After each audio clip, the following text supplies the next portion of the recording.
The story of Exodus, God's pursuit, deliverance, and call of His people. He raises a man, Moses, whose name literally means drawn out. Drawn out of the reeds, called to great purpose, great action to bring God's great redemption to His people.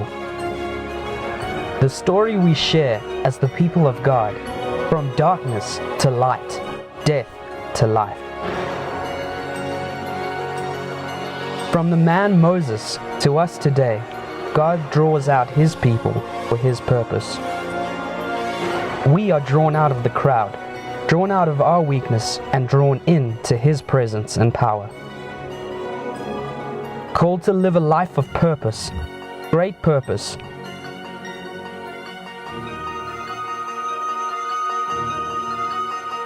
Drawn out, the call of Moses, God's purpose for you. Wow, that cuts like a lot out of my preach that I don't have to explain. That's super convenient. My name is James, if you haven't met, and as you can tell, we're kicking off our last series in the book of Exodus, and we've saved the best for last. If you know the book of Exodus, you know some of the coolest moments in the book we haven't done, but now we're doing it. So you wait no longer. This is going to be awesome. How many of you know that if Moses' name means drawn out, because he was drawn out of the water, as we see his life unfold, we notice there's more to Moses' name than just that he was drawn out of water. He was drawn out for massive purpose in God's kingdom. And how many of you know that equally, God has not ceased to draw out people for great purposes in His kingdom? That God is drawing each and every one of us out to take a step of purpose. And that's what this series is all about. So it's called God's Call on Moses, God's Purpose for Your Life. So what we're going to do for 5 weeks, we're going to look at 5 epic incidents in the life of Moses. We're going to see what that informs about his call, and then we're going to apply what that means for your purpose in life. Does that sound good? Yeah. So I'm zooming in right at the beginning, and I'm diving in straight away because we got so much to go through. I want to set you up in the birth of Moses. You guys will be fairly familiar with the context. We've got Pharaoh, the evil king of Egypt, brutally enslaving the Hebrew people with violence, even going to the point of sanctioning genocide. He says, kill all the baby boys. And he says to the midwives, go and kill all the Hebrew boys that are born. And that's where I'm coming in this dark moment. Chapter 1, verse 17, the response from the midwives to Pharaoh. It says, but the midwives feared God and did not do as the king of Egypt commanded them, but he let the male children live, or they let the male children live. So the king of Egypt called the midwives and said to them, why have you done this? And let the male children live. But the midwives said to Pharaoh, this great pearler, because the Hebrew women are not like Egyptian women. They are vigorous, and they give birth before the midwife even comes to them. It reminds me of a Monty Python skit in The Meaning of Life, Part 3, Birth in the Third World. And it zooms into like this poor Liverpool family where there are kids like pouring out of the cupboards, stashed onto the shelves, and pouring out of every crevice. And the mom is like washing dishes. And while she's washing dishes, unbeknownst to her, she gives birth. And she kind of faintly registers something transpired, and she like looks down, and then she looks at her daughter who's drying the dishes and says, oh, get that for me, would you, Deirdre? Get that for me, would you, Deirdre? And I think that's the picture I get when they say the Hebrew women are vigorous. They just give birth. We can't get there in time. And we've got lots of pregnant people in our church. So if you want to pray for the anointing of the Hebrew vigor of your childbirth, we can do that afterwards. If you're visiting, I'm just joking. If you're not visiting, we can still pray for you. But anyway, how does God react to this? That the Hebrew wives stood up to the most powerful man on earth. He says, so God dealt well with the midwives, and the people multiplied and grew very strong. And because the midwives feared God, He gave them families. The Pharaoh commanded all his people, every son that is born to the Hebrews you shall cast into the Nile, but you shall let every daughter live. That's the last line of chapter 1, and it's very dark. It's very sinister. It's basically saying this is worse than Hotel Rwanda vibes. We're going to throw all the boys into the Nile. But how many of you know when the darkest moments are happening in life, God is ready to play his card? That there's a way maker that's ready to respond with redemption. Yeah. And that's what we see between chapter 1 and chapter 2. Pharaoh played his hand as the king. Now the king, the almighty king, is going to play his hand. Chapter 2. Now, a man from the house of Levi went and took as his wife a Levite woman. The woman conceived and bore a son. And when she saw he was a fine child, she hid him for 3 months. When she could no longer, she took him in a basket made of bulrushes and dabbed it with bitumen and pitch. She put the child in it and placed it among the reeds by the riverbank. And the sister stood at a distance to know what would be done to him. Now, at this precise moment, the daughter of the Pharaoh came to bathe at the river. While her young woman walked beside the river, she saw the basket among the reeds and sent her servant woman, and she took it. When she opened it, she saw the child, and behold, the baby was crying. She took pity on him and said, "This is one of the Hebrews' children." Then the sister said to Pharaoh's daughter, making a pretty wise suggestion, "Shall I go call for you a nurse from the Hebrew woman to nurse the child for you?" And Pharaoh's daughter said, "Yeah, that's a good idea." So she sent the daughter away. And Pharaoh's daughter said to her, "Take this child away, nurse him for me, and I'll give you your wages." How many of you are aware that that's a pretty good deal? I'm going to pay you to raise your child. I pray for that blessing on our life as well. When the child grew older, she brought him to Pharaoh's daughter and became her son, and she named him Moses because she said, "I drew him out of the water." Juxtaposed against the cruelty of Pharaoh, we've got the pity, the mercy on the heart of Pharaoh's daughter. And against this backdrop of evil, we see a great irony taking place, because Pharaoh inadvertently managed to raise Moses in the courts of Egypt, which meant he received the highest education possible in the world at that time.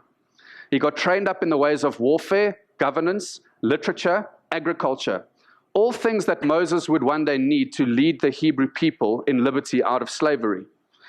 And so inadvertently, poor Pharaoh, with the evil in his heart, accidentally caused, with his edict against the Hebrew sons, to actually raise a deliverer for the Hebrews. So how many of you are aware that God can use your enemy to be a blessing to you? Because he's the way maker, he's the miracle worker, he's the light in the darkness. Sometimes, though, it's a bit difficult to see that God is working. We sang it, even when we don't see it, even when we don't feel it, you're working. Sometimes that's hard to perceive.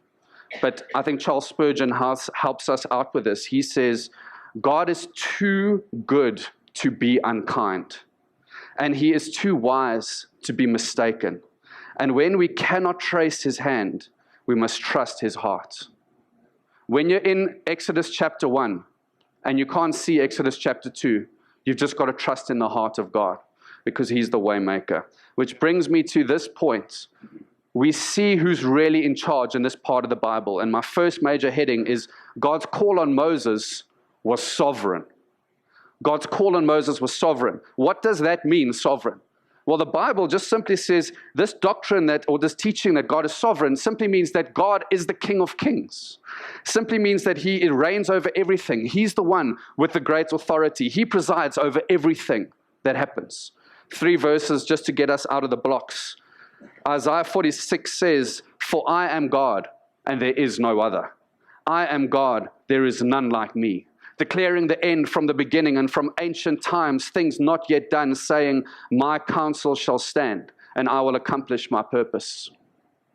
What a relief that God has got us, and he's really God. Ephesians 1:11 says, "God works all things according to the counsel of his will." Is he only working when things are good? He works all things according to the counsel of his will. 1 Timothy says, he's the blessed and the only sovereign, the King of kings, the Lord of lords, who alone has immortality, who dwells in inapproachable light. No one has ever seen him. To him be honor and eternal glory and dominion. God is really God, and he's really on your side. 3 things that I want you to know this morning about God's sovereign call. First subpoint is God's sovereign guidance. God's sovereign guidance, it says in Ephesians 1, he works all things according to the counsel of his will. So the Bible teaches God steers every event that ever transpires according to fulfill his purposes. That it's according to his foreknowledge, and he is sovereign to make everything accomplish the purposes which he desires. That means he's sovereign over nations. Even nations like Australia, he's sovereign over. He's sovereign over elections, the ballot box. He's sovereign over all the honorable members of our parliament. He presides over that. He's sovereign over nature. It says in the book of Job, he's sovereign over eagles. It says in the book of Job, he's also sovereign over goats even. And he's also sovereign over these hardy-dars in Joburg that wake you up in the morning. I had the sovereign placement in my childhood of growing up in my parents' place in Craigle Park, stationed between 2 prominent hardy-dar trees. And God is sovereign over these things to grow me in patience. But what happened was it was a morning chorus between 2 particularly loud hardy-dars called Piet and Koos, I called them. And early in the morning it would begin, would just faintly start and it would escalate. Piet! Koos! Piet! Koos! Piet! Koos! And they would carry on, and eventually Piet would fly over to Koos's tree. But Koos's tree is smaller and doesn't have space. So then there would be a great scuffle, and they would flap around, and they would get into it, and then all the hardy-dars would sovereignly wake up, and they're all over the neighborhood, and then I know it's time to have a quiet time, because now God has thoroughly woken me up. And God is sovereign over even hardy-dars. You know, Jesus says that God is even, his sovereignty extends to the sparrows of the field, says in Matthew chapter 6. Everything is under the sovereignty of God. R.C. Sproul, who's a great theologian, he says, if there's a single molecule in the universe running around loose, totally free of God's sovereignty, then we have no guarantee that a single promise of God will ever be fulfilled. That's so true. Either God is God and he's sovereign over everything, or he's not God. Then don't believe the Bible. Either all of it's true and he's presiding over absolutely everything and all his promises stand, or he's not God at all. That's the choice before you. Is God sovereign, or is all of this a joke? Now, after that somber note, we can stand on the promises of God because he works all things according to the counsel of his will. The second point I want you to know today is that God's sovereign will and our responsibility. There's a bit of a difficult thing to understand here. It's that God is fully sovereign, yet simultaneously not compromised by the fact that we are fully responsible for our actions.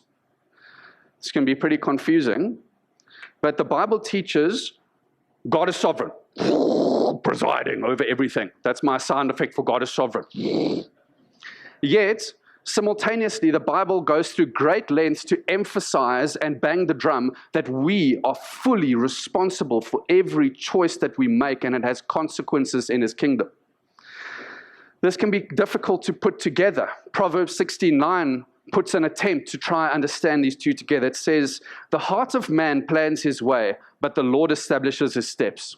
So if you're a skeptic, you look at that verse and you be like, now, which one is it though? Is it the Lord or is it you who determines what's going to happen?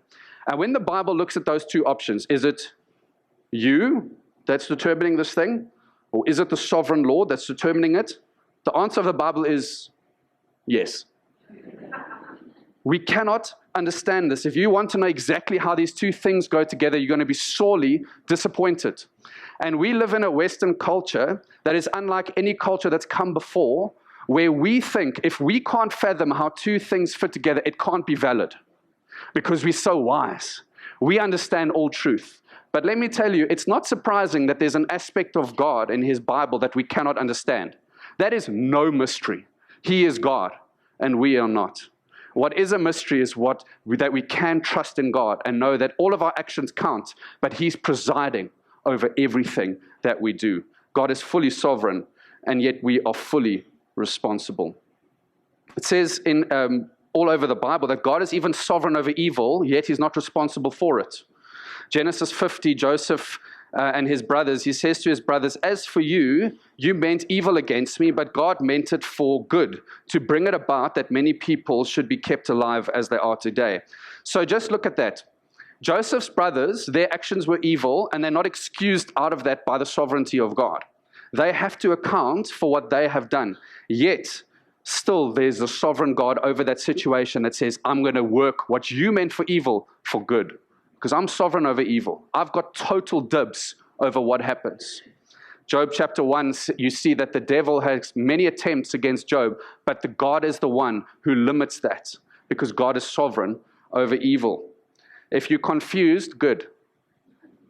Because that is why this doctrine is so good, because it brings us to a humble place. God, I don't fully understand. It humbles us. God, you're really God, and I really am not. God is sovereign. Point number 3 about God's sovereignty, I want you to know, is God's sovereign compassion.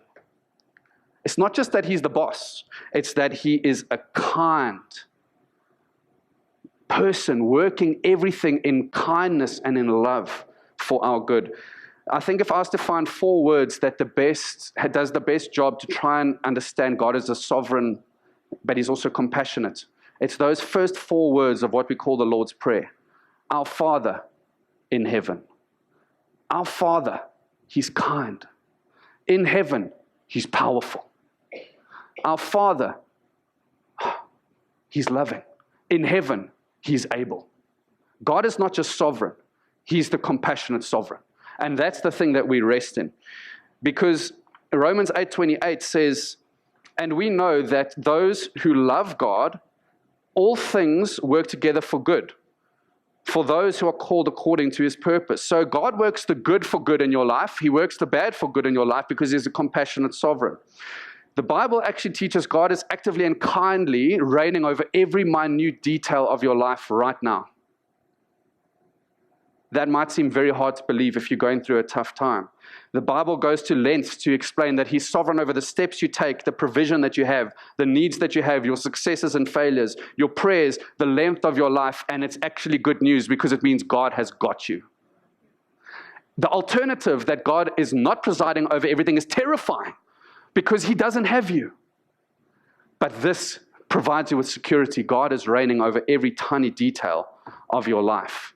I just heard from Bianca that there was a girl that she knows that was saved because her baby that was newly born died. And that is proof for me that a sovereign God exists. Because in the midst of that crisis, she realized there's a God that knows what she's going through. And you need to know this is the key medicine for you who is going through a tough time, that God is sovereign over every detail of your life. As Charles Spurgeon, again, he says, when you go through a trial, the sovereignty of God is the pillow upon which you lay your head. That's what lets you rest at night. God has not forgotten you. It's not outside of his control. You haven't gone out of orbit. You're in God's hands. And he loves you. Our Father in heaven. And when we look at Exodus 1 and 2, I see every category of God's sovereignty on display. We see the Hebrew champion born to overthrow Pharaoh, God's sovereign over nations. Pharaoh's edict backfires and he loses his slaves. He's sovereign over evil. Moses is kept alive for 3 months and in the basket. God is sovereign over life and death. God steers the basket conveniently to Pharaoh's daughter. God is sovereign over nature. We see Pharaoh's daughter pitied Moses. God is sovereign over emotions. And then we see Pharaoh's daughter was paid Moses' own mother to raise him. God is sovereign over finances and even humor and irony, I would say. Now, this is the glory of God, to achieve what is impossible through the most improbable candidates. That's how he likes to show, I'm really king. It's not got to do with you. It's got to do with me. And he likes to use the people that the world overlooks. Look in our text, who did Pharaoh overlook? He said, kill all the boys, they're a threat, but let the women live. What threat are they to my empire? But look what God did. His whole plan was thwarted by midwives, Moses' mother, Moses' sister, and his own daughter. There's some mighty women of destiny that defied the Pharaoh because God's blessing was upon them because they feared him. God is just so kind that he doesn't overlook anybody. And he uses the most unlikely candidates for the most awesome purpose because he's God. Nobody on earth is beyond being drawn out for great purpose. If you're sitting there and you're thinking, that's for other people, that's not for me, that's exactly why you're the candidate God's going to use, because you're going to be reverently looking at the king. It's not so much about who's getting drawn out as to who's the one that's drawing out. It's the sovereign king. If you look at the oaks in the Bible, they were fools that God used. Noah was a drunk. Abraham was too old. Leah was ugly. Moses had a stutter. Gideon was a coward. Rahab was a prostitute. Jeremiah was too young. David was an adulterer. Peter denied Christ. Martha was always anxious. The Samaritan woman was divorced. Paul was a Christian killer. And Lazarus was dead. I don't know what category of person you have to be that God can't draw you out for great purpose. If you can be dead and be used by God, it goes to show you contribute nothing to the purposes God has for you. He contributes everything. All you need to be is someone saying, I'm here for you, Lord. He does the rest. We all drawn out for great purpose. Now, here's where I'm transitioning to my second heading. Be that as it may, that we understand God is sovereign. What posture should we assume? What should our response be? That leads me to my second heading. God's purpose for your life is actually reverence. Counter to what you might have heard, this is where God was leading me. The purpose of your life is reverence. Look at with the midwives, verse 17 of chapter 1. But the midwives feared God and did not do as the king of Egypt commanded them, but let the male children live. Skipping to verse 20, so God dealt well with the midwives, and the people multiplied and grew very strong. And because the midwives feared God, he gave them families. So the key to being used in this purpose by God was fearing the Lord. But what exactly does that mean? Have you ever been confused about that? When I was a skeptic, I was like, that's the very reason I don't go to church. They're manipulating people using fear. So let's see what the Bible really has to say about this. The word used from the Hebrew in Exodus 1:17 is for fear is yare. And the meaning behind yare can be used either for fear or for reverence. But the meaning of it, the literal meaning, is flowing from the gut, which is super bizarre. How did they get there?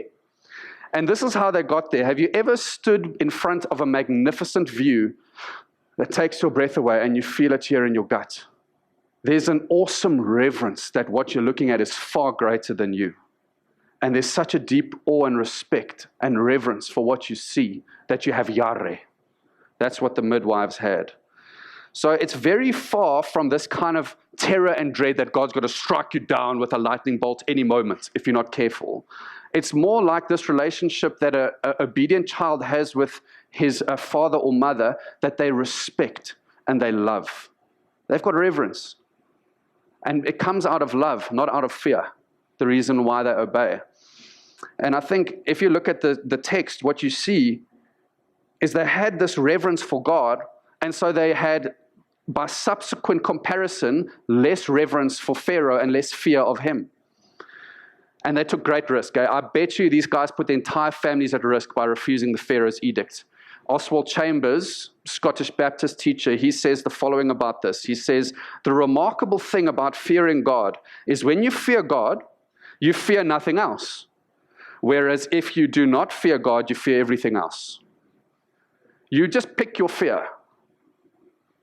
Either you fear God and you have a good master and everything else has less sway over you, or you get swayed by the world and everything's a terror to you. God rewards. It says in verse 20, so God dealt well with the midwives. He has such reward for people who revere him and love him. Because if you have reverence for God, he keeps you well. If you fear man, that's a trap. As Proverbs 29 says, the fear of man lays a snare, but whoever trusts in the Lord is safe. According to the Bible, I just wanted to show you like the portrait. If you were to just put together, what does the fear of the Lord actually look like? 4 scriptures. The fear of the Lord is a fountain of life, that one may turn away from the snares of death. Let all the earth fear the Lord, let all the inhabitants of the world stand in awe. The friendship of the Lord is for those who fear him, friendship, and makes known to them his covenant. By loving devotion and truth, wickedness are atoned for. By the fear of the Lord, a man turns aside from evil. So what does the portrait look like? Fear of the Lord is reverent trust and awe. It's hatred of evil and devotion to truth. It's a fountain of life, and it's friendship with God. Now, doesn't the biblical idea of fearing the Lord just look so attractive to you? And this is what you need to see. There's nothing bad about the fear of the Lord. It's awesome. As apologetics guru, intellectual legend Ravi Zacharias says in his very high English here, when God is our Holy Father, sovereignty, holiness, omniscience, and immutability do not terrify us. They leave us full of awe and gratitude. Sovereignty is only tyrannical if it's unbounded by goodness. Holiness is only terrifying if it's untempered by grace. Omniscience is only taunting if it's unaccompanied by mercy. And immutability is only torturous if there's no guarantee of goodwill. The point is this: our God of the Bible is full of mercy. He's full of goodness. He's full of grace. And so out of love for him, we assume the right posture. We stand in reverence before God. We're not terrified by him. So here's something that God laid on my heart that was quite unique as I was prepping. It was literally like, this was the hardest preach to prep that I've ever prepped. I've slept very little this week. And then I finally got to this. God was like, share this with the guys on Sunday.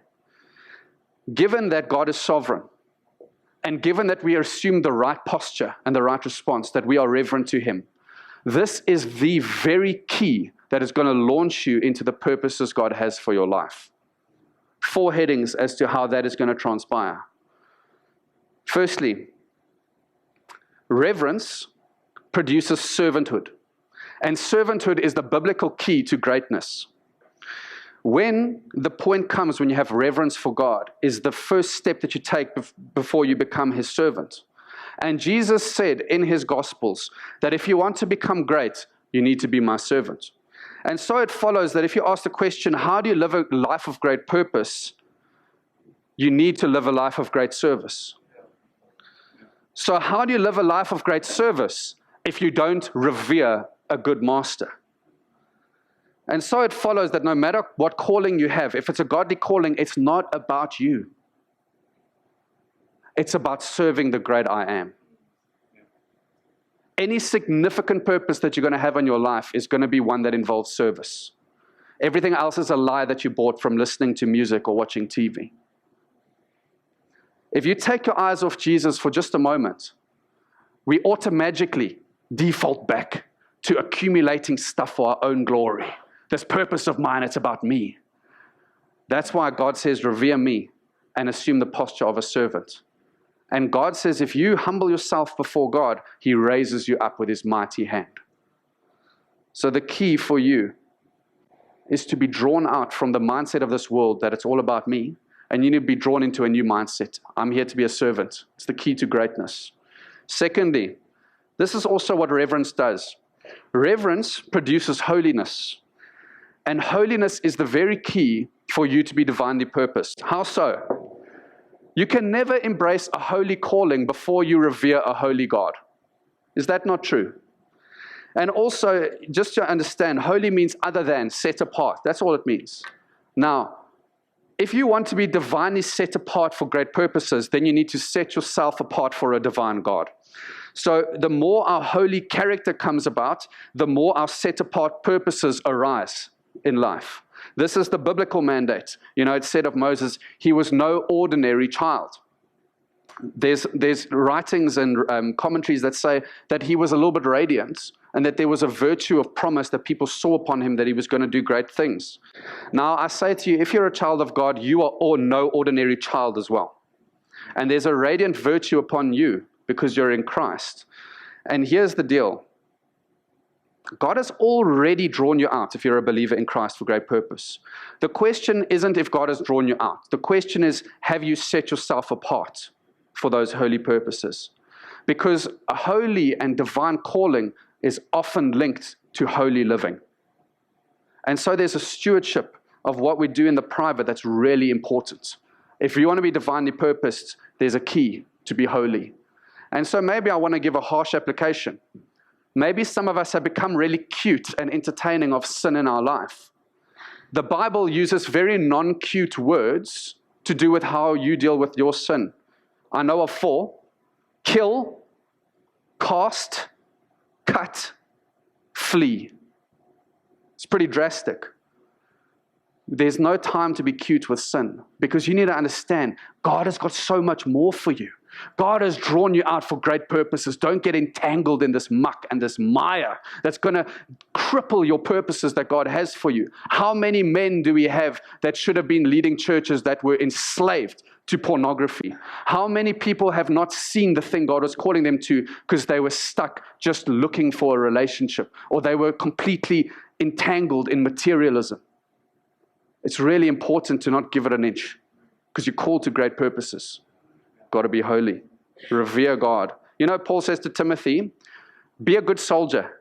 Don't get entangled in civilian pursuits. Your aim is to please the one who enlisted you. That's how you get propelled to divine purpose. Thirdly, reverence produces an eternal mindset, and an eternal mindset produces eternal impact. If you become devoted to an eternal God and you have reverence for him, what happens is he propels you and your heart motivated towards eternity. So then what happens is you focus less on the temporary and the fading and the irrelevant stuff, and you start to have your energies invested in what's to come, what will forever stand, what is imperishable, what is unshakable, the kingdom of God. So if you really want to be drawn out for great purpose, those are the things to look for. And here's the deal about that. This eternal mindset, what it does is it doesn't make you lazy. And you're looking to eternity and you're gazing ahead and you just sit on your hands. It has the opposite effect. When you have an eternal mindset, you become energetic, purpose-filled life. You have this high-octane eternal motive and you streamline. That stuff's irrelevant. This is important to me. Everything else can chuck because I'm on this reverence race. The rat race has got very little sway over me. Because we have this eternity mindset, that's when we get purposed. Everything else is a prelude and irrelevant. This is really important. So, if you do not wake up knowing that you've been drawn for eternal purposes, I know from my life that you will drift through the day. You will drift through months. You'll drift through an entire season unaware of what God is requiring of you and propelling you to and drawing you out to. Don't drift through life. Don't waste your life here on earth because God is calling you to eternal purposes. So you need to get connected to that high-octane fuel. Revere God who is eternal, and he puts a desire in your heart for the eternal. That's how you get purpose going in your life. Fourthly, and lastly, reverent worship is actually our purpose. Reverent worship is actually our purpose. The world system is trying to say, crown yourself. It's trying to say it's all about you. It's about your assets, your followers, your likes, your legacy, your reputation, your comfort. Be absorbed in yourself. Accumulate honor for yourself. Be more selfish. Hashtag New Year's resolutions. Be more selfish. That's what the world will say. You'll probably read it in some magazines before the year is out. But do not be conformed to the pattern of this world, says the Bible. You were drawn out for a much higher purpose. Did you know that your soul was designed only to be quenched by something far more substantial than everything this world can offer? And did you know you were made for living for the renown of Jesus? And that God is most praised in your life when he is most prized in your heart. And that our biggest tribute that we can possibly pay to Jesus is that he is our treasure that we hold on to. And here's the comparison. Either we revere man and we live for our own renown, or we revere God and we live for Jesus' renown. That's really all that your life is going to boil down to. And when you become so absorbed in the King of Kings, your heart becomes glad and your voice starts to find song because your soul was designed for worshiping God. That is your purpose. As John Piper says, he's a theologian, he's a cool guy. He says, worship is what we were created for. This is the final end of all existence, the worship of God. God created the universe so that it would display the worth of His glory. And He created us so that we would see that glory and reflect it by knowing it, loving it with all of our heart and soul and mind and strength. The church needs to build a common vision of what worship is, what she's gathered to do on Sunday morning and scattering to do on Monday morning. That's what we've created for. If you really want to live a life of purpose, it's got to be built around worshiping Jesus. And how many of you are aware that the main source of awe and reverence for God comes when we spend daily time in front of the shadow of the cross, seeing what Jesus has done in His saving work for you and for me?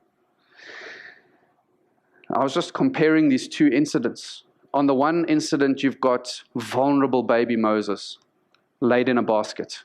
Skip forward in the Bible. The one who created Moses comes in the form of a vulnerable baby laid in a manger. Difference being that Moses was the child of God that was spared from drowning in order to set the captives free of Israel. Jesus was the baby who was not spared in order for you to be set free from captivity to sin. And this is the kind of thing that makes my heart pump.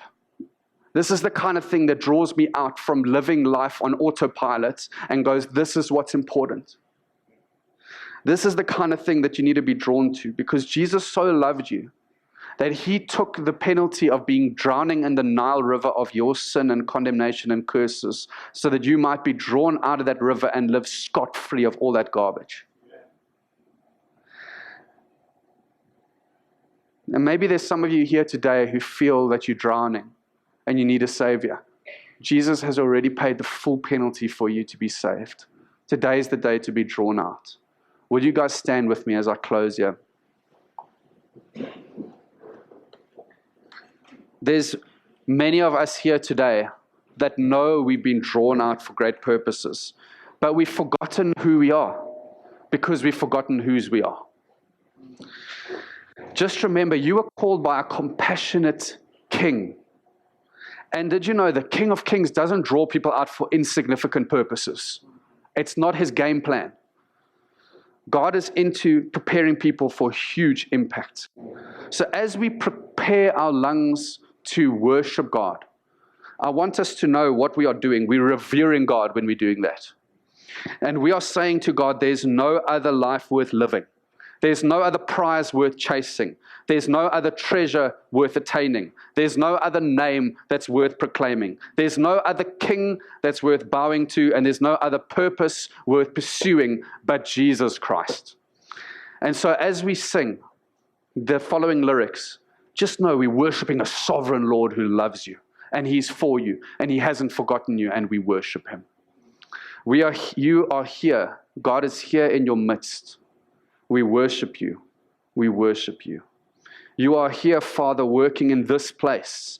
We worship you. You're here turning lives around. You're here mending every heart. We worship you, Lord.